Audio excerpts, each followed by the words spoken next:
तो आज के इस वीडियो में हम बात करेंगे जो आपका सब्जेक्ट है BPAC 101, यानी लोक प्रशासन के विभिन्न परिप्रेक्ष्य। ठीक है, इस सब्जेक्ट का हम मोस्ट इम्पोर्टेंट क्वेश्चन देखने वाले हैं, जो कि जून 2026 एग्जाम के लिए बहुत ही ज़्यादा खास होने वाला है। और आपका जो ये सब्जेक्ट है, इसका एग्जाम जो है इग्नू के अंदर, वो 8 जुलाई 2026 को है। ठीक है, तो इस दिन के लिए जो है मैं आपको इतने इंपॉर्टेंट क्वेश्चन बताऊंगा, इससे बाहर कुछ भी नहीं होगा। ठीक है, इससे बाहर कुछ भी नहीं का मतलब है कि जितने क्वेश्चन मैं आपको बताऊंगा वो सभी इंपॉर्टेंट है और इससे ज़्यादा कोई क्वेश्चन आते भी नहीं है। और इन क्वेश्चन को देखने के बाद आपका जो हिसाब है वो कहीं ना कहीं क्लियर हो जाएगा, कहीं ना कहीं आपका जो डाउट है वो क्लियर हो जाएगा। ठीक है, ये वीडियो जो है आपके फ़ायदे के लिए बहुत ही ज़्यादा जरूरी है, तो आपको वीडियो पूरा देखना है, वीडियो को स्किप नहीं करना है, पूरा वीडियो आपको शुरू से लेकर एंड तक देखना है। ठीक है, और मैं आपको इस बुक के जितने भी मोस्ट इंपॉर्टेंट क्वेश्चन बनते हैं 8 जुलाई 2026 के एग्जाम के लिए, वो मैं आपको कराऊंगा। और सभी इंपॉर्टेंट क्वेश्चन आपके लिए बहुत ही ज़्यादा जरूरी है। तो हम ये वीडियो शुरू करते हैं।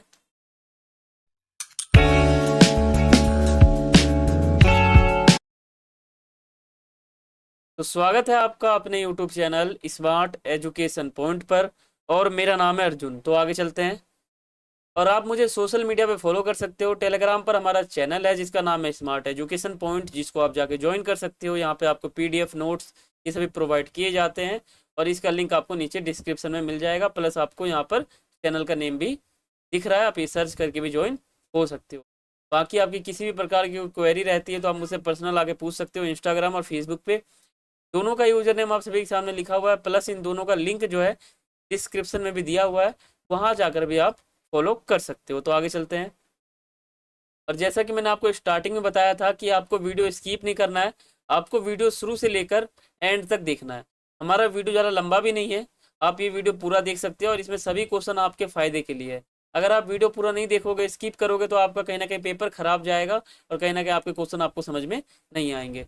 तो अगर आप वीडियो पूरा देखोगे तो आपको एक एक क्वेश्चन समझ में आएगा, आपको इस बुक में क्या पढ़ना है, कैसे पढ़ना है। ठीक है, पेपर आप कैसे लिखोगे ये भी मैं आपको बताऊंगा।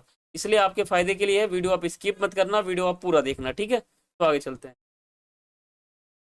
देखो, पहले मैं आपको किताब का अर्थ बताता हूँ। किताब का नाम है लोक प्रशासन के विभिन्न परिप्रेक्ष्य, यानी जो लोग, जैसे मान लो मैं इसका अर्थ आपको बताऊं, तो लोक प्रशासन का मतलब होता है लोगों का शासन या लोगों का प्रशासन। इसके विभिन्न परिप्रेक्ष्य क्या है आप इसमें ये जानोगे। प्लस लोक प्रशासन कैसा होता है, इसका अर्थ क्या होता है, लोक प्रशासन के अंदर उसकी प्रकृति कैसी होती है, ये सब आप इस बुक के अंदर समझोगे। ठीक है, ये पूरा बुक हमारा लोक प्रशासन के ऊपर ही घूमेगा और वहीं पे खत्म भी हो जाएगा। तो आगे चलते हैं। देखो, आपके सामने जैसा कि पहला प्रश्न है, वैज्ञानिक प्रबंधन के सिद्धांतों की चर्चा कीजिए। जो क्वेश्चन है, पहले आप क्वेश्चन को समझो। क्वेश्चन कहता है कि वैज्ञानिक प्रबंधन के जो सिद्धांत है ना, वो क्या क्या है, उस पर चर्चा करना है। ठीक है, आपको वैज्ञानिक प्रबंधन के सिद्धांत बताने, ये हमारा मोस्ट इंपोर्टेंट क्वेश्चन है, जो पिछले साल एग्जाम में रिपीट हुआ था। क्या पता आपके एग्जाम में भी रिपीट हो जाए, तो इस क्वेश्चन को आपको अंडरलाइन कर लेना है। पहले मैं आपको वैज्ञानिक प्रबंधन के बारे में हल्का बताता हूँ। देखो, वैज्ञानिक प्रबंधन यानी साइंटिफिक मैनेजमेंट, जिसे हम टेलरवाद भी कहते हैं, अमेरिकी इंजीनियर फ्रेडरिक विंसलो टेलर द्वारा प्रतिपादित एक कार्य प्रणाली है। इसका मुख्य उद्देश्य कार्य प्रवाह का विश्लेषण कर कम से कम लागत में अधिकतम उत्पादन और श्रम क्षमता प्रदान करना है। ठीक है, टेलर के अनुसार टेलर के अनुसार पारंपरिक तरीकों, रूल्स ऑफ थंब के बजाय हर काम वैज्ञानिक आधार पे होना चाहिए। इसमें क्या बताया जा रहा है, इसमें जो हमारे विचारधारक है वो कह रहे हैं कि जो जो भी काम है, कुछ भी काम है, वो सभी कहीं ना कहीं साइंटिफिक तरीके से होना चाहिए। ठीक है, यानी वैज्ञानिक प्रबंधन होना चाहिए। अब हम इस क्या समझते हैं, अब हम इनके जो वैज्ञानिक प्रबंधन के जो सिद्धांत हैं ना, वो मैं आपको बताऊंगा। सभी इंपॉर्टेंट सिद्धांत है, आपको देखकर चलना है आपके पेपर के लिए।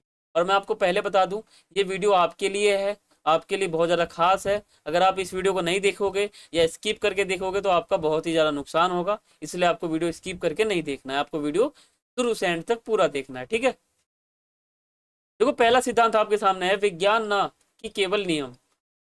तो कहते हैं कि विज्ञान ना कि नियम। देखो, science note rule of thumb. प्रबंधन में अनुमान या पुरानी प्रथाओं, रूल ऑफ थंब पर निर्भर रहने के बजाय कार्य के हर छोटे से छोटे हिस्से का वैज्ञानिक अध्ययन किया जाना चाहिए। टेलर का मानना था कि किसी भी कार्य को करने के लिए केवल एक ही सर्वोत्तम और कुशल तरीका होता है, जिसे वैज्ञानिक अध्ययनों जैसे समय और गति अध्ययन द्वारा खोजा जाना चाहिए। इसमें कहा जाता है कि कोई भी मतलब कार्य है, कुछ भी एक्टिविटी है, उसको वैज्ञानिक द्वारा ही करना चाहिए। ठीक है, वैज्ञानिक को प्रधानता देनी चाहिए। ये हमारा हो गया पहला सिद्धांत। अगला सिद्धांत है सामंजस्य ना कि मतभेद। इसमें कहते हैं कि सामंजस्य ना कि मतभेद। प्रबंधन और श्रमिकों के बीच हमेशा सौहार्दपूर्ण संबंध होने चाहिए। टेलर का मानना था कि दोनों पक्षों को एक दूसरे के महत्व को समझना चाहिए। मानसिक क्रांति, मेंटल रिवॉल्यूशन लानी चाहिए, जिससे लाभ का बंटवारा विवाद का कारण न बनकर सहयोग का माध्यम बने। ये हमारे श्रमिक के बीच में कहा जाता है, टेलर का मानना है। ठीक है, तीसरा हमारा सिद्धांत है सहयोग ना कि व्यक्तिवाद। देखो, इसमें सहयोग करना यानी कॉरपोरेशन की बात करते हैं, ना कि इंडिविजुअलाइजेशन की बात करते हैं। ठीक है, यह सिद्धांत सहयोग की भावना पर जोर देता है। प्रबंधन और कर्मचारियों को व्यक्तिगत रूप से काम करने के बजाय आपसी सहयोग में काम करनी चाहिए। ये कहते हैं निर्णयों में श्रमिकों को शामिल किया जाना चाहिए और लक्ष्य को प्राप्त करने के लिए मिलकर प्रयास करना चाहिए। ये हमारे कहते हैं टेलर। ठीक है, ये सिद्धांत आपको बता रहा हूँ जो कि इंपॉर्टेंट है। आपको यही अंडरलाइन, देखो हेडिंग आपको इसी प्रकार का लिखना है। देखो, प्रत्येक व्यक्ति का उसकी अधिकतम क्षमता तक विकास, यानी development of each and every person to his or her greatest efficiency and prosperity. यानी इसका मतलब ये है जो हमारा प्रत्येक व्यक्ति है, ठीक है, उसकी अधिकतम क्षमता का विकास करना। यानी वैज्ञानिक प्रबंधन में कर्मचारियों का चुनाव उनकी योग्यता और क्षमता के अनुसार वैज्ञानिक ढंग से किया जाना चाहिए। इसके बाद उन्हें उनकी दक्षता और उत्पादकता बढ़ाने के लिए नियमित और उचित प्रशिक्षण यानी जो हमारा ट्रेनिंग है वो प्रदान करना चाहिए। ये बात करते हैं हमारे, ठीक है, सिद्धांत में। पांचवा आपके सामने सिद्धांत है। देखो, मैं आपको 10 सिद्धांत बताऊंगा, 10 सिद्धांत। सीमित उत्पादन के बजाय अधिकतम उत्पादन यानी maximum output in place of restricted output. देखो, कम उत्पादन करने के बजाय अधिकतम उत्पादन पर जोर देना चाहिए। अधिक उत्पादन से कंपनी और कर्मचारियों दोनों को फायदा होता है। ये कहा जाता है इसमें, इस सिद्धांत के अंदर। मैंने आपको यहाँ पे 5 सिद्धांत बताए हैं। इससे आगे एक क्वेश्चन आएगा, उसमें मैं आपको सिद्धांत बताऊंगा। ठीक है, मतलब यहाँ पे मैंने आपको 5 ही क्वेश्चन बताया है, 5 ही सिद्धांत बताया है, वो आपको ध्यान रख चलना है। तो सबसे पहले मैं आपको बताता हूँ कि आपको पेपर किस प्रकार से लिखना है। अब आपको वीडियो ध्यान से देखना है। मैं आपको यहाँ पे एक चीज बताऊंगा। देखो, पेपर लिखने का जो सही तरीका है ना, पेपर लिखने का तरीका, देखो, ये आपका सीट होता है इस प्रकार का। मैं आपको बताऊं, आपका मान लो कोई सा भी क्वेश्चन है, क्वेश्चन 1 है, 2 है या 3 है। मान लो क्वेश्चन 1 है, तो आप यहाँ लिखोगे प्रश्नोत्तर, प्रश्नोत्तर 1 लिख के ऐसे अंडरलाइन करोगे। ठीक है, फिर आपको यहाँ पर लिखना है प्रसंग। प्रसंग में आपको क्या लिखना है कि पेपर के अंदर तो हमारा ये क्वेश्चन है, इस क्वेश्चन का एक भूमिका आपको यहाँ पर 3 लाइन 4 लाइन का एक तैयार करना है। ठीक है, फिर आपको यहाँ पर बॉडी में आपको पूरा आंसर जो है पॉइंट टू पॉइंट समझाना है, और फिर आपको एंड में जो है निष्कर्ष लिखकर चलना है। यहाँ पर आपको 4-5 लाइन का निष्कर्ष लिखना है। अगर आप इस फॉर्मेट में लिखोगे ना, इस फॉर्मेट में अगर आप लिखोगे तो मेरी गारंटी है पर्सनली आपके 100% अच्छे मार्क्स आएंगे। खास करके मैं इग्नू की बात कर रहा हूँ। इग्नू के अंदर आप ऐसे लिखोगे ना, तो आपको अगर क्वेश्चन ना भी आता हो और आपने मिलता जुलता कुछ भी सही पॉइंट लिखा, सही बातें लिखी, तो आपको सही पर नंबर मिलेंगे। ठीक है, आपको सही पर नंबर मिलेंगे। ये तरीका इग्नू के अंदर फॉलो करोगे तो आपके लिए बहुत ही फायदेमंद है। मेरा पर्सनली सजेशन है आपको, अगर आप इस फॉर्मेट में लिखोगे ना, तो आपके इतने अच्छे नंबर आएंगे कि आपने कभी सोचा नहीं होगा। ये फॉर्मेट हमारा पेपर लिखने का, यहाँ मैंने आपको पेपर लिखने का फॉर्मेट बता दिया। दूसरा प्रश्न आपके सामने है, सुशासन की विशेषताओं का वर्णन करें। देखो, जो सुशासन होता है ना, इसकी क्या क्या विशेषताएं होती हैं आपको ये बताना है। देखो, सुशासन का अर्थ ऐसी बेहतरीन और पारदर्शी संसार से है जो जनता के जीवन को बेहतर बनाती है, यह भ्रष्टाचार को कम करती है, न्याय सुनिश्चित करती है और आम लोगों की भलाई के लिए काम करती है। इसको क्या कहते हैं? सुशासन। अब सुशासन की विशेषता क्या क्या है वो आपको समझना है, और आपको ना इन सभी हेडिंग को ध्यान रखना है। ये हेडिंग है, जब आप एक्सप्लेन करोगे ना पेपर में, तो आपको हेडिंग बनाकर लिखना, जैसे सहभागिता हमारा पहली विशेषता है सुशासन की, ऐसे ऐसे, ठीक है। पहला हमारा विशेषता है सहभागिता, यानी पार्टिसिपेशन।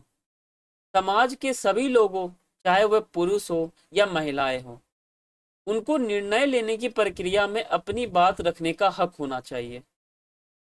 यानी जो हमारा सुशासन है ना, इसमें पहली विशेषता यह है कि इसके अंदर, सुशासन के अंदर, महिला और पुरुषों को अपने अपने बातों को रखने का हक मिलता है। ये पहली विशेषता है, समझ गए। अब हम समझते हैं दूसरी विशेषता। दूसरी विशेषता है कानून का शासन, यानी रूल ऑफ लॉ। कानून सबके लिए बराबर होता है। सरकार और आम नागरिक सभी को नियमों का सख्ती से पालन करना पड़ता है। किसी को भी कानून के ऊपर नहीं जाना या नहीं माना जाता है। देखो, जो सुशासन होता है ना, वो ऐसा शासन होता है, एक सुंदर शासन आप कह सकते हो। सुशासन मतलब सुंदर शासन, अच्छा शासन। अब अच्छा शासन की क्या विशेषता होगी? जिसमें रूल अच्छे होंगे, कानून अच्छा होगा, व्यक्ति अच्छे होंगे, ठीक है। उसमें धर्म निरपेक्षता का पालन होगा, उसमें सही विचार होंगे, सही थिंकिंग होंगे। यानी कहीं ना कहीं सुशासन का मतलब होता है अच्छा शासन, और अच्छे शासन की विशेषता हमारे समाज में बहुत ही ज्यादा अच्छा है। अगर आपको इनका पॉइंट ध्यान ना रहे ना, तो आप ये समझो कि अगर हमारे समाज में अच्छा शासन चलता है, तो उस शासन का क्या क्या फायदा दिखेगा। तो आप अपने मन में ही जो है ना कहीं पॉइंट बनाकर एक्सप्लेन कर दोगे ना, तो भी आपका आंसर सही माना जाएगा, ठीक है। तीसरा आपके सामने है, वो है पारदर्शिता, यानी ट्रांसपेरेंसी। जो सरकारी, देखो हमारा जब सुशासन चलता है ना, सुशासन की अगली विशेषता है पारदर्शिता, यानी सुशासन के अंदर पारदर्शी होता है। सुशासन जहां होगा ना, वहां पे पारदर्शिता होगी, यानी ट्रांसपेरेंसी होगी, ठीक है। कोई छुपेगा नहीं, कोई चीज छिपी नहीं जाएगी। सरकारी कामकाज में कोई छिपाव नहीं होना चाहिए। फैसलों, अपने नियमों की जानकारी सभी नागरिकों को होना चाहिए।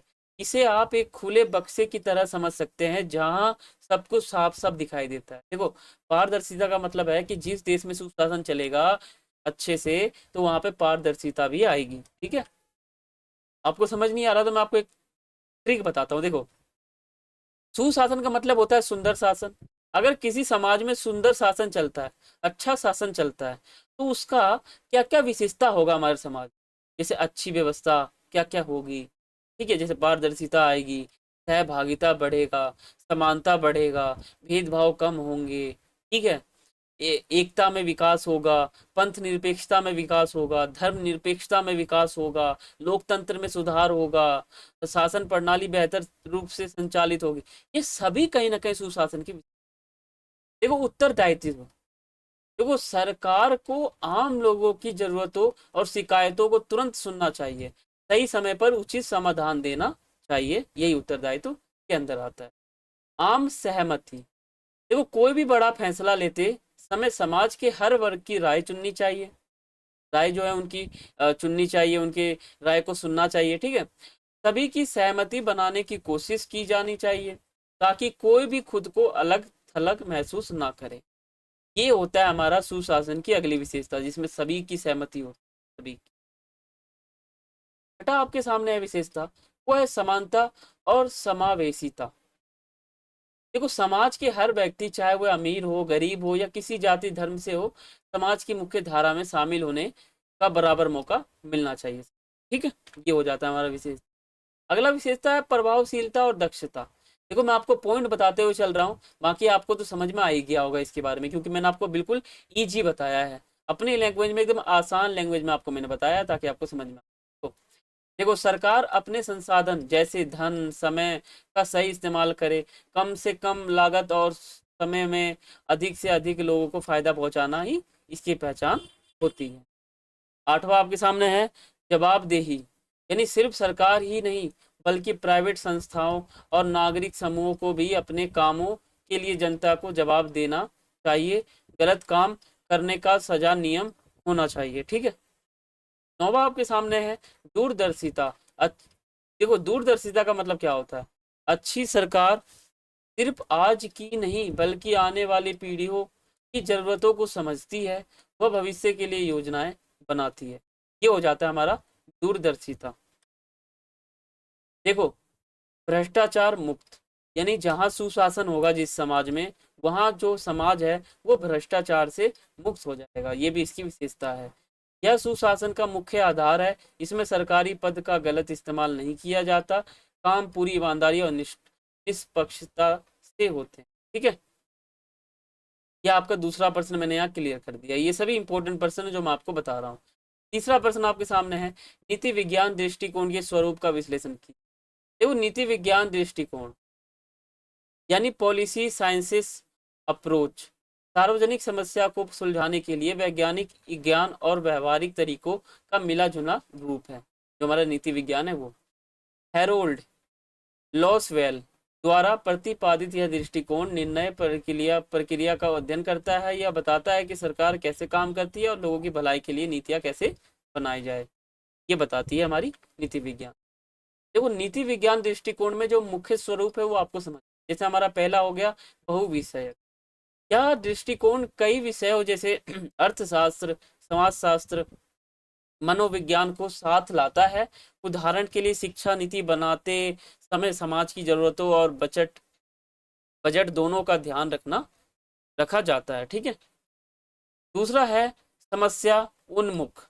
यह दृष्टिकोण खास समस्याओं पर ध्यान देता है। उदाहरण के लिए यह सिर्फ गरीबी पर बात करने के बजाय गरीबी कम करने वाले समाधानों पर जोर देता है। ठीक है, अगला आपके सामने है प्रासंगिक। देखो, नीति कभी भी सुनने में नहीं बनती। यह दृष्टिकोण सामाजिक, आर्थिक, ठीक है, और अपना राजनीतिक परिस्थितियों को ध्यान में रखता है। उदाहरण के लिए गांव और शहर की नीतियों जहां के माहौल के हिसाब से अलग होती। देखो, चौथा आपके सामने है मूल्य उन्मुख। यह ये दृष्टिकोण मानता है कि विज्ञान पूरी तरह से मूल्यों यानी जो उदासीनता है इससे मुक्त नहीं हो सकता। इसका लक्ष्य मानवीय गरिमा और कल्याण को बढ़ावा देना है। ठीक है, उदाहरण के लिए स्वास्थ्य नीतियों का उद्देश्य सभी को समान चिकित्सा सुविधा देना चाहिए। ठीक है, पांचवा आपके सामने अनुभवजन्य। यह केवल विचारों पर निर्भर नहीं करता, यह वास्तविक डेटा और तथ्यों का उपयोग करता है। उदाहरण के लिए यह समझने के लिए क्या स्कूल में मुफ्त भोजन योजना सफल है, या बच्चों की उपस्थिति के आंकड़े देखता है। ठीक है, छठा आपके सामने है भविष्य उन्मुख यानी फ्यूचर। देखो, यह केवल आज की समस्याओं को नहीं देखता, यह भविष्य के परिणामों का अनुमान लगाता है। उदाहरण के लिए प्रदूषण रोकने के लिए नीति कल के पर्यावरण को ध्यान में रखकर बनाई जाती है। सातवां आपके सामने है विकासात्मक यानी विकास की बात करता है। यह दृष्टिकोण जो है समाज की प्रगति से जुड़ा हुआ है। देखो, मैं आपको दृष्टिकोण बताते हुए जा रहा हूँ। ठीक है, यह दृष्टिकोण समाज की प्रगति से जुड़ा हुआ है। इसका मतलब है कि नीतियां ऐसी होनी चाहिए जो समाज को आगे बढ़ाए और लोगों का जीवन स्तर ऊंचा करे। ये हमारा हो जाता है सातवां। आठवां आपके सामने है कार्य उन्मुख। देखो, हमारा वीडियो ज़्यादा लंबा नहीं है, आप इस वीडियो को पूरा देखना और सभी क्वेश्चन को आपको समझ के चलना है। ठीक है, कार्य उन्मुख यह सिर्फ सोचने तक सीमित नहीं है, यह नीतियों को लागू करने पर जोर देता है। उदाहरण के लिए यह जांचना कि किसानों के लिए बनी योजनाएं असल में उन तक पहुंच रही है या नहीं। ये हो जाता है कार्य उन्मुख। अगला आपके सामने है वैज्ञानिक यानी ये साइंटिफिक बात करेंगे। ठीक है, यह व्यवस्थित अध्ययन पर जोर देता है। इसमें तर्क और वैज्ञानिक विधियों का उपयोग करके नीतियों की जांच की जाती है। उदाहरण के लिए सांख्यिकी का उपयोग करके परिणामों को मापना। ठीक है, 10वां आपके सामने हो गया लोकतंत्र उन्मुख। ये कहीं ना कहीं डेमोक्रेसी की बात करते हैं। यह दृष्टिकोण आम जनता की भागीदारी को जरूरी मानता है। उदाहरण के लिए जनहित याचिका या फिर सार्वजनिक जो चर्चा होता है उसके द्वारा लोगों की राय लेना ताकि नीतियां लोकतांत्रिक बनी रहे। ठीक है, ये जो हमारा पूरा का पूरा 10 पॉइंट था ये कहीं ना कहीं नीति विज्ञान के बारे में ही बताता है। अगला प्रश्न आपके सामने है लोकहित के विभिन्न दृष्टिकोणों का परीक्षण करें। देखो, लोकहित का मतलब क्या होता है? लोकहित की बात जब होती है उसको लोकहित कहते हैं। देखो लोकहित का अर्थ है आम जनता की भलाई और सामान्य कल्याण। समाज में सरकार, कानून, प्रशासन कैसे काम करते हैं, इसे समझने के लिए लोकहित के विभिन्न दृष्टिकोणों को समझना पड़ेगा। देखो लोकहित का मतलब होता है लोगों का हित। अब उस पे क्या है ना, जो विचारक है वो अपने विचार देते हैं, कुछ कुछ कहता है, कोई कुछ कहता है, इस प्रकार। देखो एक हो जाता है उपयोगिता दृष्टिकोण, ठीक है। इसके अनुसार लोकहित वह अधिकतम लोगों के लिए अधिकतम सुख सुनिश्चित करे। उदाहरण, एक नई सड़क बनाने से अलग देखो एक नई सड़क बनाने से अगर लोगों को फायदा होता है तो यह लोकहित है। तो लोकहित का मतलब जो ये पहला दृष्टिकोण है, इनका मानना है कि अगर कोई काम किया जाता है लोकहित के लिए या लोगों के लिए तो वो लोकहित है। यानी अगर मान लो कोई काम समाज में सरकार करती है जिससे लोगों का फायदा होता है, लोगों के हितों की रक्षा भी होती है, फायदा भी होता है, लोगों का फायदा होता है, उसको कहते हैं लोकहित, यानी सामान्य कल्याण। अगला है कानूनी दृष्टिकोण। इसमें लोकहित का अर्थ कानूनों का पालन करना और नागरिकों के अधिकारों की रक्षा करना है, ठीक है। कानूनी दृष्टिकोण का मतलब क्या है कि कानूनी रूप से भी कहीं ना कहीं लोकहित दिखाई देता है, जैसे कानूनी तौर पर जो है नागरिकों के अधिकारों की रक्षा करना, ठीक है। अगला आपके सामने है तार्किक वह चयन दृष्टिकोण।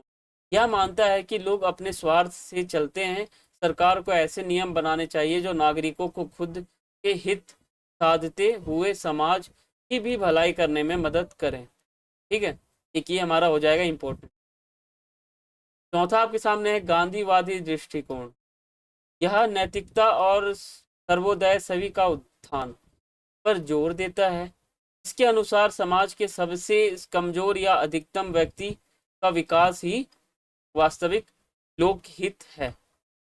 पांचवा आपके सामने है समाजवादी दृष्टिकोण। ये कहीं ना कहीं समाजवादी की बात करता है, समाज के लोगों की बात करता है। यह आर्थिक और सामाजिक समानता पर जोर देता है। इसके तहत गरीबों को मुफ्त शिक्षा, स्वास्थ्य और भोजन देना लोकहित है, ताकि समाज में कोई पीछे ना छूटे, ठीक है। ये हो जाता है समाजवादी दृष्टिकोण। देखो संस्थागत दृष्टिकोण भी हमारा है। इसके अनुसार सरकार की संस्थाएं जैसे संसद, न्यायपालिका और जो पंचायत होती है, ठीक है, समाज की भलाई के लिए बनाई गई है। ये हो जाता है संस्थागत। अगला आपके सामने प्रक्रियात्मक दृष्टिकोण। इस दृष्टिकोण का मानना है कि यदि नियम निष्पक्ष है और सभी को अपनी बात रखने का मौका मिलता है तो परिणाम भी लोकहित में होगा। निर्णय लेने में पारदर्शिता और जवाबदेही इसकी मुख्य पहचान है, ठीक है। ये हो जाएगा आपका। आठवां आपके सामने है पारिस्थितिक दृष्टिकोण। यह मानता है कि समाज का हित पर्यावरण से जुड़ा हुआ है। स्वच्छ हवा, पानी, जंगलों की रक्षा करना ही सच्चा लोकहित है, क्योंकि इसके बिना मानव जीवित नहीं रह सकता। जो पारिस्थितिक दृष्टिकोण है ये कहीं ना कहीं प्राकृतिक रूप से कहता है कि प्राकृतिक रूप से अगर सब कुछ सही है तो कहीं ना कहीं लोकहित होता है, ठीक है। नौवा आपके सामने योग्यता आधारित दृष्टिकोण। यह दृष्टिकोण निष्पक्षता पर जोर देता है। इसके तहत सरकारी नौकरी में भर्ती परीक्षा द्वारा योग्यताओं को चुनना, बिना भेदभाव सभी को समान अवसर देना। ये हो जाता है। जैसे मान लो लोकहित का मतलब होता है लोगों के हितों की रक्षा करना, लोगों का कहीं ना कहीं कल्याण करना। तो अगर हम योग्यता की ओर की बात करें, योग्यता के अंदर जैसे मान लो किसी के अच्छे परसेंट है वो कॉलेज नहीं मिलता, किसी के अच्छे परसेंट नहीं है उसको कॉलेज मिल जाता है, तो ये कहीं ना कहीं लोकहित के खिलाफ है, कहीं ना कहीं भेदभाव होता है। तो दृष्टिकोण का मतलब है कि हर दृष्टिकोण से आपको यहाँ पे मैंने ये बताया कि लोकहित कैसा कैसा क्या क्या है। जैसे पारिस्थितिक हो गया, सामाजिक हो गया, सांस्कृतिक हो गया, संस्थागत हो गया, योग्यता हो गया, ये सभी इसके दृष्टिकोण है। 10वां है समुदायवादी दृष्टिकोण। देखो यह मानता है कि व्यक्ति समाज का हिस्सा है। लोकहित का मतलब है समुदाय की साझा संस्कृति और मूल्यों की रक्षा करना, ना कि केवल व्यक्तिगत स्वार्थों को पूरा करना। कहा जाता है जो समुदायवादी है यानी ये कहीं ना कहीं व्यक्ति को समाज का हिस्सा मानते हैं। लोग इसका मतलब यहाँ पर ये बताते हैं कि साझा संस्कृति और मूल्यों की रक्षा करना, ठीक है, ना कि जो व्यक्तिगत स्वार्थ होता है उसको पूरा करना। जो समाज का जरूरत होता है उसको पूरा करना, ना कि व्यक्तिगत स्वार्थों को पूरा करना, ये कहते हैं लोकहित के अंदर। अगला प्रश्न आपके सामने है एल्टन मेयो कि मानव संबंध अध्ययन पर टिप्पणी करें। ठीक है, जो हमारे एल्टन मेयो है, जिनका फोटो यहाँ पर है, इन्होंने मानव संबंध पर जो है अपना एक विचार दिया था, वो आपको यहाँ पे बताना। देखो, एल्टन मेयो द्वारा किए गए ऑर्थनो प्रयोग औद्योगिक प्रबंधन में मानव संबंधों के महत्व को स्थापित किया। इन अध्ययनों को स्पष्ट हुआ, देखो, यह अध्ययनों से स्पष्ट हुआ कि उत्पादकता केवल भौतिक सुविधाओं पर निर्भर नहीं करती है, बल्कि कर्मचारियों की सामाजिक और मनोवैज्ञानिक आवश्यकताओं से गहराई से जुड़ी होती है। ये अपने विचार देते हैं मानव संबंध के ऊपर। ठीक है, जो मानव के साथ संबंध होता है उसके ऊपर। देखो, एल्टन मेयो के मानव संबंध सिद्धांत, पहला सिद्धांत है मानव संबंध आंदोलन के जनक जॉर्ज एल्टन मेयो को प्रबंधन की विचारधारा में मानव संबंध सिद्धांत का जन्मदाता माना जाता है। ठीक है, ऑर्थोन प्रयोग, मेयो ने शिकागो की वेस्टर्न इलेक्ट्रिक कंपनी में ऑर्थोन कारखाने में 1927 से 32 तक कई प्रसिद्ध प्रयोग किए थे। ठीक है, सामाजिक प्रणाली, यानी ये समाज की बात भी करते हैं। इन अध्ययनों से सिद्ध हुआ कि संगठन केवल नियमों और मशीनों का समूह नहीं है, बल्कि यह जो है एक सामाजिक व्यवस्था है। ठीक है, ये कहते हैं अपने विचार, ये पूरा पूरा मानव संबंध के ऊपर अपने विचार देते हैं। अगला है आर्थिक प्रेरणा गौड़, जो हमारे मेयो है, इन्होंने क्या किया, पारंपरिक दृष्टिकोण को नकारा और यह मानते हैं, जो मानता था कि मजदूर केवल पैसे के लिए काम कर, इन्होंने इस चीज को भी नकारा था। पांचवा आपके सामने है सामाजिक संतुलित का महत्व, जो उच्च उत्पादकता है, उच्च उत्पादकता के लिए अच्छा वेतन ही काफी नहीं है, बल्कि कर्मचारी की सामाजिक व मानसिक संतुष्टि भी जरूरी है। ये कहीं ना कहीं सामाजिक रूप से भी बात करते हैं। ये पूरा का पूरा जो है मानव संबंध के ऊपर बात करते हैं सामाजिक रूप से। देखो, अनौपचारिक समूह, इनफॉर्मल जो हमारे ग्रुप्स हैं उनके बारे में, कार्यस्थल पर कर्मचारियों के अपने छोटे अनौपचारिक समूह होते हैं। यह समूह उत्पादन के स्तर और नियमों को तय करने में बड़ी भूमिका निभाते हैं। ठीक है, सातवां है सहभागी प्रबंधन, मेयो ने प्रबंधकों को सलाह दी कि वह कर्मचारियों की बात सुने और उन्हें जो है निर्णय लेने की प्रक्रिया में शामिल करें। ठीक है, आठवां आपके सामने है साक्षात्कार कार्यक्रम, अध्ययनों के दौरान साक्षात्कार का उपयोग किया गया है। इससे कर्मचारियों को अपनी समस्या और विचार खुलकर बताने का मौका मिलता है। ये पूरा का पूरा मानव संबंध की बात करते हैं और मानव संबंध के अंदर क्या क्या ये देखते हैं वो पूरा ये अपने सिद्धांत के तहत बताते हैं। अगला सिद्धांत इनका है मानवीय कौशल प्रबंधन, प्रबंधकों को केवल तकनीकी ज्ञान की आवश्यकता नहीं होती, बल्कि उन्हें कर्मचारियों को समझने के लिए पारस्परिक कौशल, ठीक है, इंटरपर्सनल स्किल्स जो होते हैं इनकी जरूरत भी होती है। ठीक है, दसवां आपके सामने है प्रथम व्यवहारवादी, मानवीय व्यवहार और भावनाओं पर जोर देने के कारण मेयो को लोक प्रशासन और प्रबंधन में पहला व्यवहारवादी भी कहा जाता है। इन्होंने अपना पूरा का पूरा विचार जो है के अंदर बताया था मानव संबंध के अंदर। तो ये हमारा एक वीडियो था जिसमें मैंने आपको मोस्ट इंपॉर्टेंट क्वेश्चन बताया है BPAC 101 का, और ये जो हमारा इंपॉर्टेंट क्वेश्चन है ये आपके एग्जाम के लिए बहुत ही ज़्यादा महत्वपूर्ण है। तो आपको ये वीडियो जो है शुरू से लेकर एंड तक देखना है, स्किप आपको नहीं कर। ठीक है, आपने शुरू से लेकर एंड तक इस वीडियो को देखा है तो आपने सही किया। ठीक है, अगर आपने वीडियो स्किप करके देखा है तो आपको वीडियो पूरा देखना चाहिए। अगर आप चैनल पर नए हैं तो इसको सब्सक्राइब करें और बेल नोटिफिकेशन को जरूर ऑन करें ताकि हमारे वीडियो का नोटिफिकेशन आप तक पहुंचे जैसे डालेंगे वैसे। ठीक है, अगर आप सब्सक्राइब नहीं करोगे तो हमारे वीडियो का नोटिफिकेशन आप तक नहीं पहुंचे। बाकी वीडियो को लाइक करें, शेयर करें और कमेंट करके आप मुझे बताएं कि आपको वीडियो कैसा लगा है। और बाकी हमारा इस PDF का जो नोट्स है ये आपको टेलीग्राम ग्रुप पे मिल जाएगा, वहाँ जाके आप ज्वाइन कर सकते हैं।